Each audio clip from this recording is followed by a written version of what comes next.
She was still warm when my son-in-law told me I had 30 days to find somewhere else to live, not in those exact words. He never used exact words when a vague suggestion could do the same damage. He said it over coffee, the morning after we buried my wife of 41 years. He sat across from me at the kitchen table, my kitchen table, the one I'd built in the garage the winter our daughter was born, and he said, "Dad, I think we all need to start thinking about next steps." I didn't understand what he meant. I was 63 years old and I had buried my wife the day before. I wasn't thinking about next steps. I was thinking about how I'd forgotten to put her reading glasses in the casket and how she would have been annoyed about that. Small things, that's all I could manage.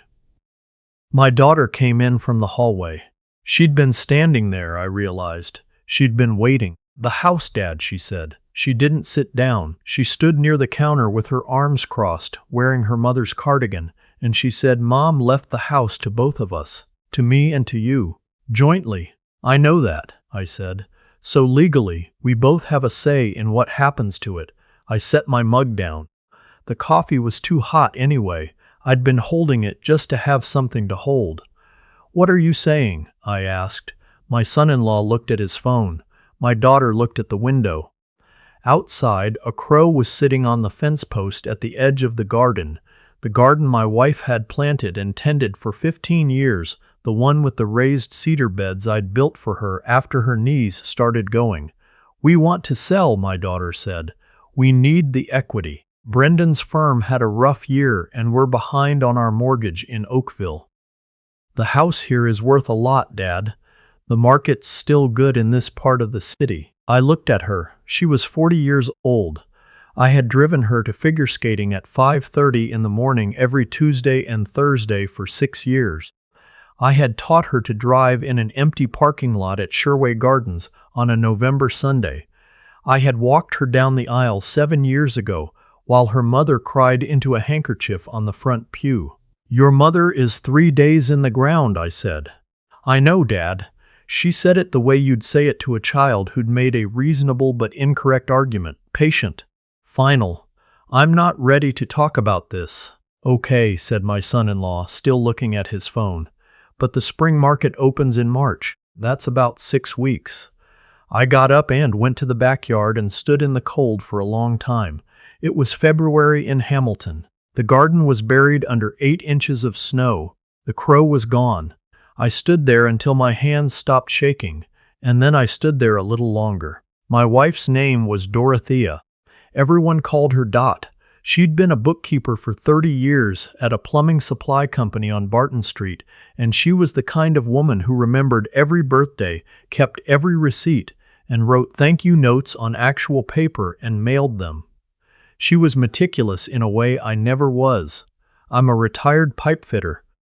I think in joints and angles. She thought in columns and margins. Together, we balanced out. She'd been diagnosed 18 months before she died. Pancreatic cancer, caught late, as it almost always is. We did what we could. We went to the appointments, did the treatments, made the trips to Juravinsky. And somewhere in those 18 months, while I was focused entirely on being present and useful and not falling apart, Dot was doing something else entirely. I didn't know that yet. I found out the way you find out things you were never supposed to find out, by accident, and then all at once. The first 3 weeks after the conversation in the kitchen were the worst of my life, and that includes the 8 months of Dot's illness. At least then I had purpose. Now I had a lawyer's number written on a sticky note, and a daughter who'd stopped returning my calls same day. I hired a lawyer, a woman named Patricia O.C. Bonsu, out of a firm on James Street North. She reviewed the joint ownership arrangement and confirmed what my daughter already knew. If Dot had left the house to both of us equally, and we couldn't agree on what to do with it, there were legal mechanisms. A partition application, a forced sale. It would take time and cost money, but my daughter and her husband clearly believed they had leverage. "She's not wrong that she has rights," Patricia told me. "But neither are you. You don't have to leave that house. Not voluntarily, not on their timeline." That helped, some. but it didn't change what it felt like to eat dinner alone in a house that still smelled like Dot's hand cream. It didn't change anything about the mornings. I'd been sleeping badly since before she died. Now I didn't sleep at all, not really. I'd lie in the dark on my side of the bed. I still couldn't bring myself to move to the middle.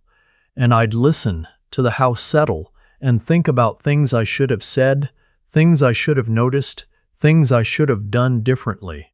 It was on one of those nights, about 3 weeks after the funeral, that I got up at 2 in the morning to get a glass of water and found myself standing in Dot's small office at the back of the house.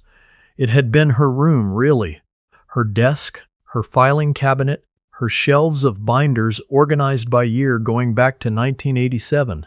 I'd barely been in there since she got sick. The room smelled like her. That's why I'd been avoiding it. I turned on the desk lamp and sat in her chair. I wasn't looking for anything. I just sat there.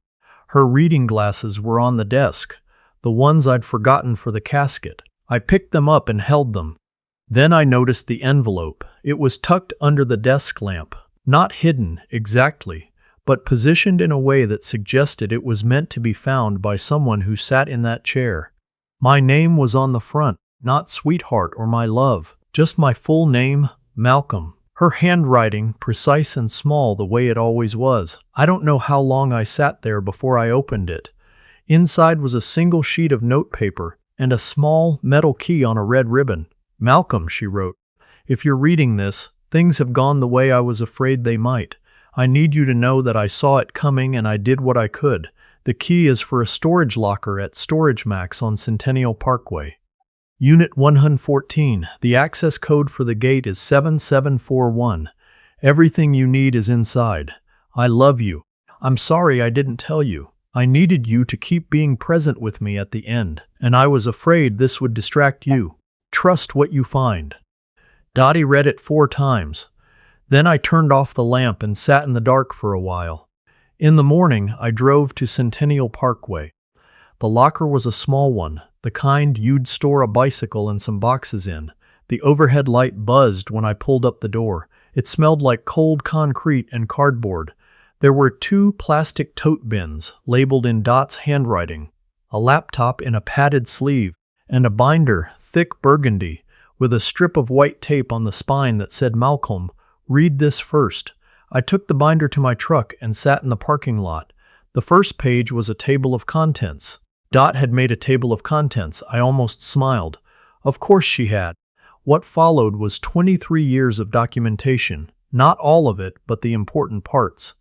Bank statements showing transfers, small ones at first, then larger, from a joint savings account I'd had access to but rarely checked, into an account I hadn't known existed.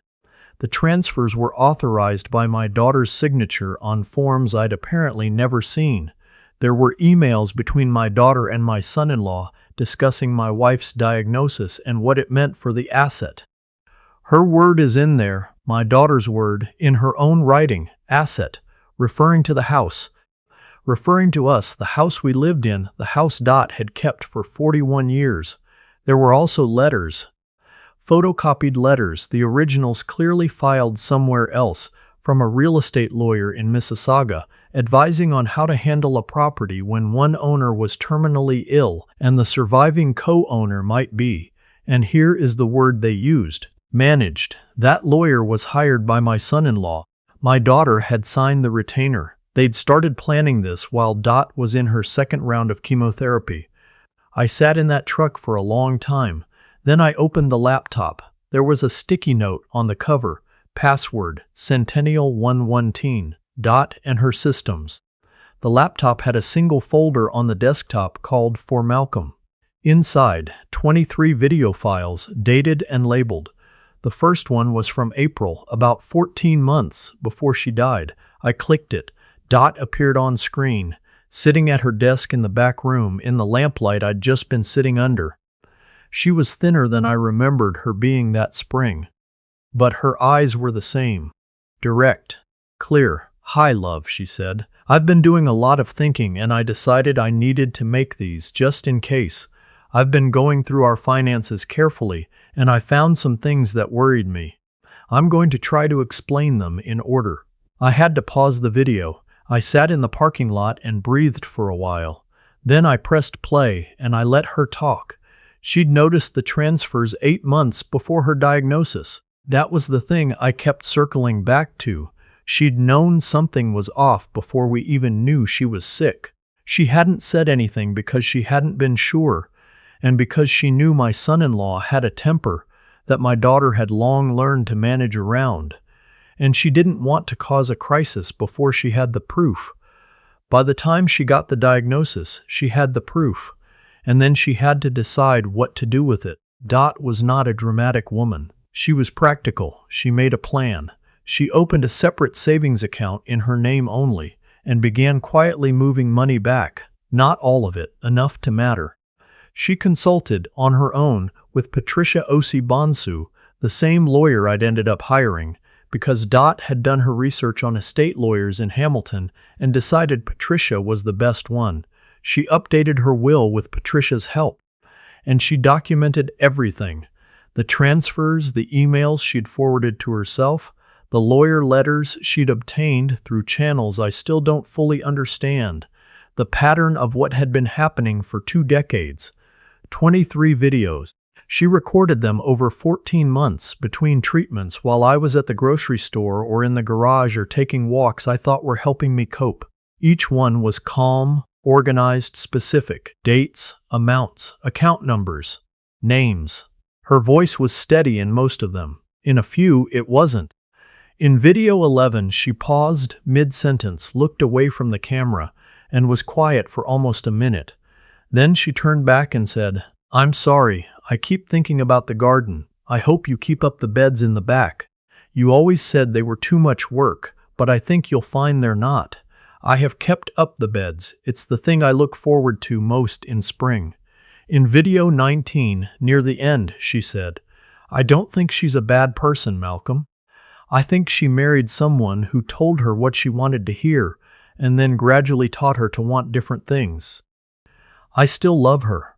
I think you should try to as well, eventually, when you're ready. But right now, you need to protect yourself, and I'm going to help you do that." I watched all 23 videos over 2 days. I went back to the storage locker and brought the tote bins home. I read every page of the binder. Then I called Patricia. What followed was not quick, and I won't pretend it was easy. Legal processes in Ontario don't move fast. There were letters and counter-letters and a meeting in a boardroom in downtown Hamilton where my daughter sat across from me for the first time in 2 months and wouldn't look at my face. But the documentation Dot had assembled was significant. The unauthorized transfers from our joint account, my daughter's name was on those forms, but my signature was missing from documents that required both signatures. That was fraud, not alleged. Fraud. The emails discussing managing me while my wife was dying gave additional context that Patricia said was useful. The real estate lawyer in Mississauga, when contacted, withdrew quietly from any further involvement and declined to comment. My son-in-law, when he understood what we actually had, changed his posture completely. He'd been belligerent in the first exchanges. Then came a letter from his own lawyer that was notably quieter in tone. My daughter called me on a Thursday evening in May, about 3 months after I'd found the envelope. She called from her cell phone, not his. I know because I have her saved in my contacts. She was crying before I said anything. "I didn't know about the account," she said. "Not at first. Dad, I didn't understand what he was doing with the forms." "I know," I said, "because by then I did know, or suspected." The progression in the documentation suggested my son-in-law had been the architect and my daughter had been, at least at the start, someone who'd signed things she hadn't read carefully enough. That's different from conspiracy. It's not innocent, but it's different. "He told me it was estate planning," she said. "He said it was to protect us in case Mom. He said lawyers do it all the time, that it was normal." I didn't say anything. "I should have asked you." "I should have asked Mom." "Yes," I said, "you should have." She was quiet. "Dad, I'm so sorry about the house, about what he said at the table." I didn't. I was letting him handle things, and I stopped paying attention to what handling things meant. There are moments in conversations with your children where you could go one of two directions, and you feel the weight of both at the same time. I felt it then. I could have said a number of things. What I said was, "Do you want to come for dinner on Sunday? I'll make the potato soup your mother used to make. I found her recipe card." She said yes. The legal matter concluded the following September. The unauthorized withdrawals were repaid in full, about $47,000 over the years, which is not a small amount but not a devastating one. The real estate lawyer's involvement became part of a formal complaint to the Law Society of Ontario. My son-in-law did not face criminal charges. Patricia advised me that the evidentiary threshold was achievable, but the process would take years and cost considerably more than the amount at issue, and that the civil resolution already gave me substantially what I needed. My daughter and her husband are still married. I don't know what their marriage looks like from the inside now. She comes for dinner most Sundays, sometimes with the grandchildren, sometimes alone. He came once at Christmas and was very quiet and washed the dishes without being asked, which I thought was a start. The house is still mine. It will be my daughter's eventually, but on a timeline I control and through documentation that helped me understand how to manage. I still sleep on my side of the bed, but I moved to the middle finally sometime around November. Not every night. Some nights I'm still on my side, and that's all right. Patricia told me when the settlement was finalized that Dot's documentation was the cleanest she'd seen in a case like this. She was thorough, Patricia said. I laughed. It surprised me, the laugh and how real it felt. You have no idea, I said. I go out to the garden most mornings now if the weather allows. The cedar beds need work in early spring, clearing out the dead growth from winter, turning the soil, deciding what to put in. It takes a few weekends and it's harder on my back than I like to admit, but Dot was right. It's not too much work. She was right about most things. I just needed a little longer to catch up.